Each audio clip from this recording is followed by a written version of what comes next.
An entrepreneur's guide to setting up an exempt private company in Singapore. Singapore is a sovereign city-state with an attractive tax system, a robust economy and an excellent business environment.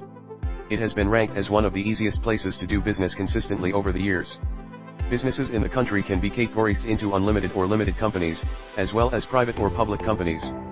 Private companies can further be categorized into private limited by shares and exempt private companies or EPCs. This video guides you through what you need to know about Singapore Exempt Private Company.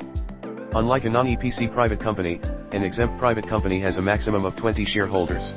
Also, its shareholders cannot be corporations. Therefore, EPC's shares cannot be directly or indirectly held by any corporation. An exempt private company is exempt from statutory audit requirements. The primary objective behind this exemption is to protect the shareholders' interest and curtail them from bearing losses. An EPC offers many advantages over other types of business structure. Here are some of its benefits. Liability of shareholders. Shareholders of an EPC will only be liable up to their investment in the company's shares. Thus, if the company were to be driven to liquidation, the shareholders' assets, aside from the amount they have invested in the EPC, will be safe from being seized to pay off the company's debts. Loans extension to directors. Compared to non-EPCs, EPCs have more autonomy and liberty when it comes to financial loans. They can offer loan extensions to their directors, as opposed to the non-EPCs that are not allowed to extend loans to the directors unless some requirements are satisfied. Exemption to corporate tax. Under the Startup Tax Exemption Scheme, newly established EPCs are exempt from corporate tax. This benefit is provided to boost the entrepreneurship spirit and stimulate local companies' growth.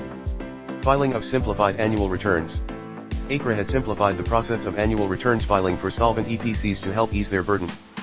Potential audit exemption. EPCs that are qualified as small companies are eligible for possible audit exemption.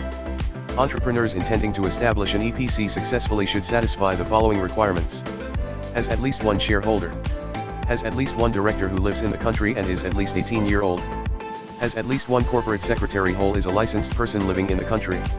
Provide an initial paid-up capital of at least SGD1. Has a physical office address in the country. Hiring a professional company incorporation services in Singapore helps streamline the process of business setup and ensure it complies with the country's regulation.